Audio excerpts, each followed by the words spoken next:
গতকাল ভবানীপুরে অমিত সাহা আর শুভেন্দু অধিকারী আসাতে কতটা লাভ হয়েছে দেখো। লোক যতটা হয়েছে সবাই দেখেই বলছে কিনা তৃণমূল নিশ্চিত হারছে। তোমরা ভিডিওটা আবার দেখো। আজকে শুধুমাত্র একটা বিধানসভার প্রার্থীর আজকে নমিনেশন।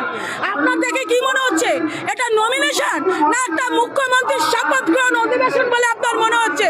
আমি বলার কেউ না, বাংলার মানুষ বলে দিয়েছে, ভবানীপুর বিধানসভার মানুষ বলে দিয়েছে যে আগামী দিনে বাংলার আইকন হচ্ছে শুভেন্দু অধিকারী, মমতা ব্যানার্জির বিকল্প হচ্ছে শুভেন্দু অধিকারী এবং বিজেপি মুখ্য কাণ্ডারি হবেন শুভেন্দু অধিকারী। আমার টাইম বেঁধে দেবে। আমার যদি একটা আমি নিজে চিকেনের দোকান করি, আমার যদি রাত্রির একটায় কোনো কাস্টমার আসে 20 কেজি মালের, আমি কি রাত্রিবেলা দোকানদারি করব না?